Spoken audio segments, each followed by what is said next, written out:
Security, the Division IS Current Affairs of the month of December and January compile.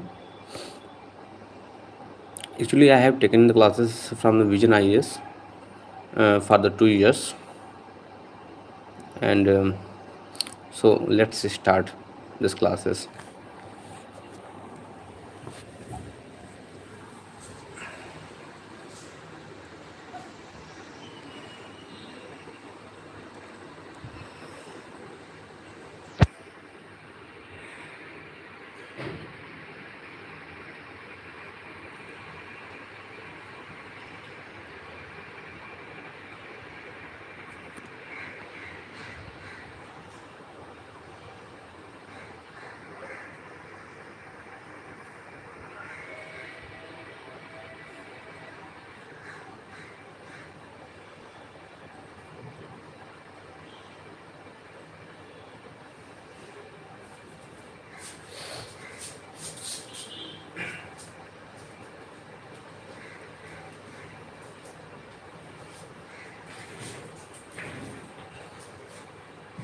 So very commonly refers to technologies that are currently developing or that are expected to be available within next 5 to 10 years. And what kind of emerging technologies are we talking about here? Artificial intelligence, for example, is one emerging technology. One cannot say that artificial intelligence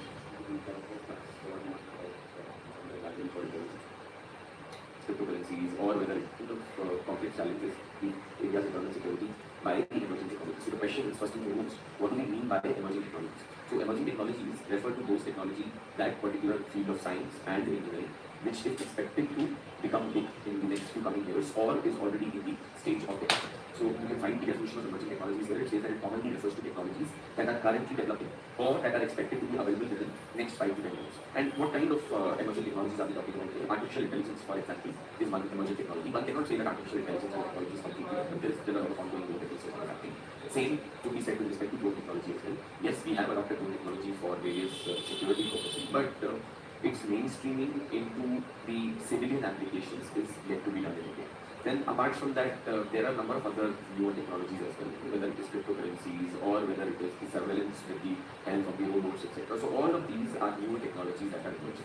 So the reason why this particular news comes in context is because recently there was a declaration that was made, an announcement that was made by the Union Home Minister, where he said that India would be focusing on indigenously made anti-drone technology, and the idea would be to tackle the challenges that are emerging due to the emergence of drone technology, especially in the hands of the non-state actors and in the hands of the various adversary countries as well. Recently, there was some kind of an attack that was tried on military establishment through a drone, and there have been several other instances also where drones have been found in Naxal-affected areas on the border and the LOC areas of the country as well. So therefore, it becomes very important that we know how do we tackle these challenges which are being thrown with the emerging technologies in the country. So that is what largely the context of the news is. Now, if you look at it, there are a number of technologies that have been mentioned here, and their possible benefits and possible threats. So UPSC may ask you that what do you understand by emerging technologies,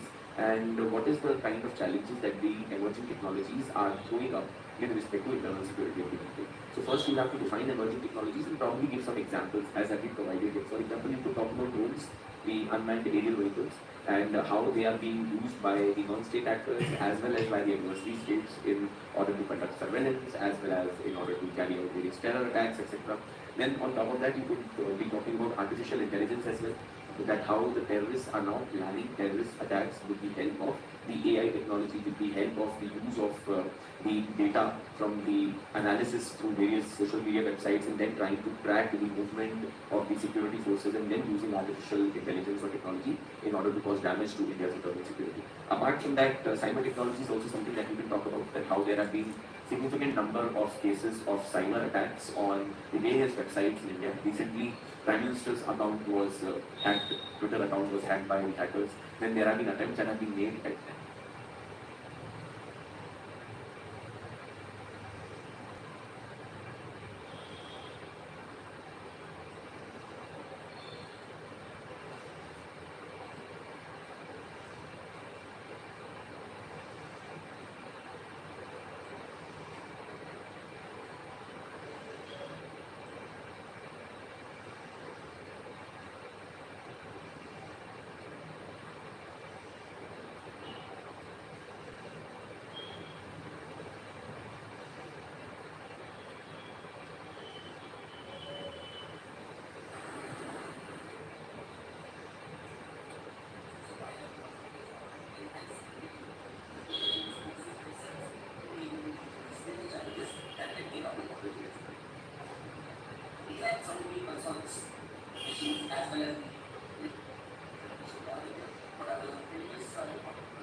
hacking the websites of the Ministry of Defense, the DRDO website. There have been attempts that have been made to even deface the BARC website and the entire nuclear facility which is being controlled by the smart systems of the country. So there are a number of challenges which these smart and newer technologies are posing to India's economic security. And the question that arises is that what exactly are these challenges? As it that when UPSC asks you that list down the challenges or discuss the challenges that are associated with the emergence of new technology, in the first and the foremost, what you can talk about is that the way newer technologies are emerging, the threats which are associated with these new technologies are also grave in nature. When we look at the kind of cyber security frauds and the cyber security breaches that are taking place today, one can clearly estimate that the kind of potential that these cyber security threats have to cause to India's economy and India's sovereignty. And that is what needs to be highlighted here. That's why this point also says that new technologies and novel applications of existing technologies have potential to disrupt labor markets, alter health, energy, and transportation systems. Recently, there was a news that an attempt has been made to sabotage the national power grid. Right? This is not the only first attempt that has been made, because a few months back there was an attempt that was made at sabotaging the power grid in Bombay as well. So there are consistent and repeated efforts which are being made by the anti-social elements, by the non-state actors such as the terrorist organizations, insurgent groups, and even at times supported by the adversary nations such as China. So what you need to keep in mind here is that there is a lot of potential for disruption which exists with these new technologies, and we need to keep that in mind. Second aspect is that, see, the technologies are emerging at a much faster pace as compared to the pace at which the government is able to develop its capability or is able to develop laws and rules in the country. I'll give you one simple example. Now, cybersecurity breaches, data breaches are a common phenomenon across the world today. And there are other countries of the world which have already enacted laws with respect to data privacy and data protection. If you look at, for example, the European Union, it has already implemented the GDPR.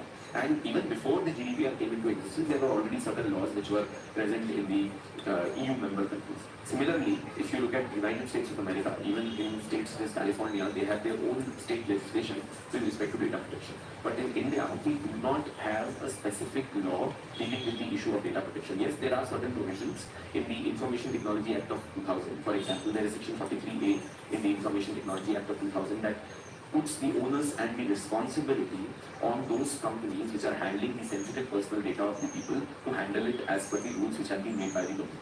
But at the same time, there is no specific dedicated law for this particular purpose.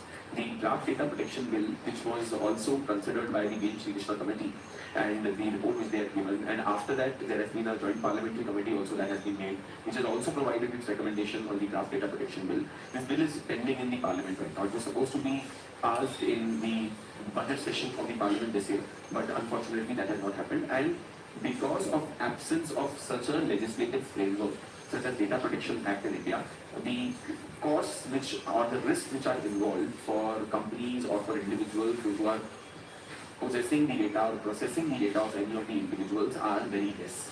And that is what we need to be aware of. So in a sense, what we need to keep in mind is that the challenges which these emerging technologies are posing to India today is essentially because our own capability as state, as well as in terms of regulating these technologies, has not been able to emerge at the same pace as the technologies are emerging in the hands of the various non-state actors and the state actors. Apart from that, we also need to look that we have quite a few powerful adversaries in our neighborhood, especially. And we know that China has been investing heavily in building of its cyber warrior army, right? And there is not much which has been done by India on the same aspect. So that also is a major challenge, because these newer technologies, as they're emerging in, as some of these states such as China, USA, etc., are investing in developing these technologies, it poses a threat to India's internal security as well, because it is possible that these countries might use these emerging technologies to their advantage and to the detriment of India. So that is another thing which we need to keep in mind. Apart from that, the threats that exist from non-state actors as well is something which you need to keep in mind. How various non-state actors have already been deploying technology for the various purposes. We already know of terrorist organizations such as Al-Qaeda, ISIS, those who have been trying to recruit individuals through these social media websites, through various platforms, etc. Plus, apart from that, they are using the technology today to even coordinate the terrorist attacks, right? To spread their propaganda, to raise funding. And then the emergence of newer technologies, let's say for example cryptocurrency, can make it much easier for the terrorist organizations to fund their activities. Right? So those are some of the things which can be pointed out by you. So it says that rapid and profound advances in hardware and software, that is essentially the advances in technology, paired with global shift to digitally network communications and transactions, has resulted in increasing the collective vulnerability to malicious states and non-state actors of the country. And apart from that, there are some other feeble points also that have been mentioned here, that it may lead to more potent terrorist threats and terrorist attacks happening in the near future. So those are some of the issues that we need to be aware of as far as the challenges emerging from the emerging technologies are concerned with respect to India's national security. So then the question is that what does India as a nation do? Because let's say if you have to provide a conclusion to this answer, then it will be good if you can just mention one or two passing points in order to talk about what steps need to be taken by India. So first and foremost, we need to incentivize the private sector organizations and corporations to invest in capability building and to invest in innovation and research with respect to emerging technologies. So that is the first point. Second thing is that, of course, we need to encourage public-private partnership as well. And see, this is something which is a domain of the private sector. It will be foolish to expect that the government or the state government organizations or the state would be able to drive these particular technologies and research and capacity building on their own. It will be better if the private sector is open for this particular purpose in India. So that's another thing which can be mentioned. And the third thing is that we need to promote the industry and academia linkage as well. See, because a lot of research that is taking place on the emerging technologies in the universities today is not getting translated into action in the industry. And the reason for that is because of the weak industry academia linkages that we have in the country when you compare it to some of the Western countries in the world, especially say for example the United States of America. Apart from that, we also need to promote partnerships with other countries of the world. Because this is one such area there where it will not be possible only for one country to be able to come up with cutting edge technology and to be able to develop technologies that can help in the internal security and the external security purposes. So it will be prudent to tie up with other countries of the world and involve ourselves in certain multilateral arrangements where there could be information sharing and where the attempts should be made by nations for capacity building as well with respect to emerging technologies. And so these are some of the things which can be mentioned by you. And as I have told that this is an important thing or an important theme as far as the UPSC mains examination is concerned. And UPSC probably in the mains examination may ask you that what are the various emerging technologies, what are the potential benefits that are associated with them. ऐसा भी कुछ प्रश्न भी कर सकते हैं that emerging technologies, even though they pose a number of benefits, but there are quite a number of significant challenges also associated with them. What steps do you think should be taken in order to overcome these challenges associated with the emerging technologies with respect to internal security? तो ऐसा कुछ question पूछ सकते हैं where you would like to highlight some of the emerging technologies that we just had a look at, say for example cyber security, artificial intelligence, unarmed aerial vehicles, etc. and so on and so forth, and then how they are beneficial, yet at the same time there are threats and challenges which are associated with the use of these particular technologies. Okay. So this is the first topic that we need to cover. Now the second topic which we need to focus on is that recently there was a draft resolution that was moved at the United Nations Security Council, and the purpose of this draft resolution was that even climate change should be recognized as one of the issues that impacts the security and the global peace. And therefore, the United Nations Security Council should adopt the principles associated with climate change as a part of its agenda when it comes to maintaining international peace and security. India, interestingly, voted against this particular draft resolution. And what are the reasons for that? See, the biggest reason for that is because India believes that issues such as climate change are best left to those organizations which are more multilateral in character. So UNFCCC probably would be a better platform to discuss issues related to climate change. Also, India is waiting because India is not a permanent member in the UN Security Council. So if this issue is introduced at the UN Security Council, some of the developed countries of the world may try to stall attempts in with respect to the climate change responsibility that these countries have traditionally. So because the biggest problem which we need to be aware of is that in Western countries of the world, the general perception is that it is India and China those who are responsible for the climate change and for responsible for global warming. But what we tend to forget is that it was the Western countries of the world, including the European Union countries and the United States of America, which are traditionally responsible for causing damage to climate change and for causing climate change and for causing damage to the environment. Because traditionally their emissions are much more than the emissions that have been caused by India or China. And see, we are in a developing stage. So we do need to produce more in order to be able to take more people out of poverty. And that will, of course, happen when we would be using